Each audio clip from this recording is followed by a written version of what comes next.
move that the House record its deep regret at the death on the 13th of October 2022 of Mr John Spender, KC, former member for North Sydney, and to Australia's foreign relations as Ambassador to France, Ambassador to Portugal and Morocco, and Special Envoy to Cyprus, and tender our sympathy to his family in their bereavement. He had 2 unsuccessful spells at seeking office, later stating that pre-selection is one of the hardest things that one gets through, at least successfully. The door opened with the 1980 federal election and his winning the seat of North Sydney. John would join Malcolm Fraser's government in its last term, going on to serve under opposition leaders Andrew Peacock and John Howard. He was a politician of principle from the start. Testimony to his direct way with words and a mind to match. My father was a gracious man who built relationships across the House, and he would have been particularly gratified by the graciousness of the Prime Minister in proposing this motion and the Leader of the Opposition in speaking on it. He was many things. He was loving, he was extravagant, he was generous, he was droll, he was fun. But the lessons that I take to his life in this place are courtesy, originality, and standing for something. That he was a gentleman, that he was gracious and he was gentle. In Parliament, I'm told he played the ball, not the person. He wasn't afraid to think differently and was genuinely interested in alternate views.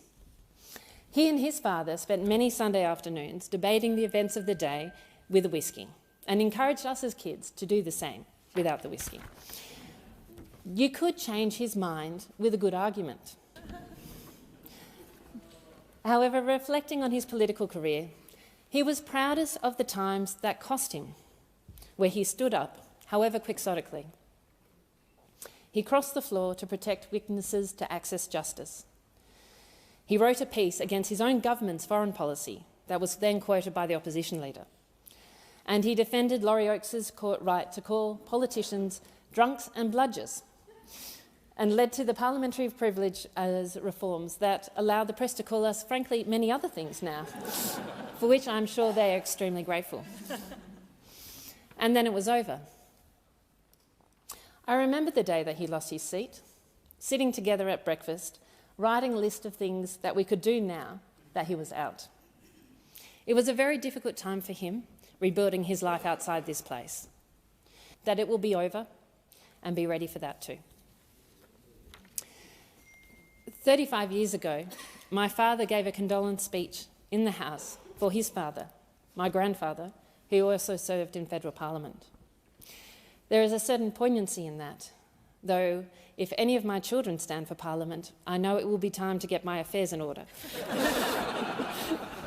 But I would like to finish with a quote from that condolence motion, a favourite of my grandfather's, which seemed apt for Dad too. I have tried to do my duty. No one can do more. No one should do less.